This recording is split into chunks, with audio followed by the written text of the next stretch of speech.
Welcome to Markets Today. I'm your host, Mbitha Mwema. Today being the 19th day of May 2020, we will be taking you through what happened yesterday on the Nairobi Securities Exchange. Later on in the show, we will be talking to the Chief Investment Officer of Cyton Asset Management to understand what the key drivers should be for the NSE this week, as well as alternative asset classes.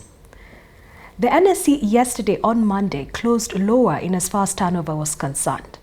There was an 80% drop to turnover to 337 million shillings as the foreigners stayed on the sidelines at the beginning of the week. The top trade of the day was Equity Bank, which saw a bit of a price decline to close at 35.5 shillings per share.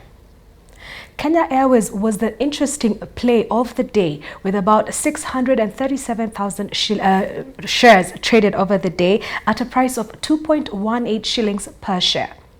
The company has gone out and made a plea to the government of Kenya for a fiscal stimulus package to be able to recoup its operations and to start flying once the COVID pandemic is done. The numbers that we have seen out there are about 7 billion, and this could stretch to 70 billion. Suddenly, the investors who've been in this stock over the last 3 weeks have already doubled their money and made some just based on speculative activity and the expectation that the government of Kenya would never let this company fail. We are seeing a bit of a slowdown in terms of prices across the key stocks, Safaricom and the banks, most importantly at this point in time. These are providing opportunities for investors who have a long-term view to begin to slowly pick up on stock as sentiment tapers off.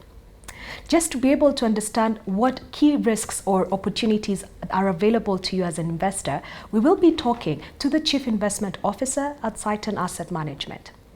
Elizabeth Nkuku has been the Chief Investment Officer at Cyton since its inception and has been in the market for a very long while.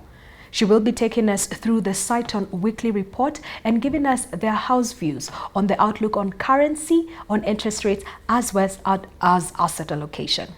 We take a short break. When we come back, we will be discussing what you need to be looking out for in the week ahead. See you after the break.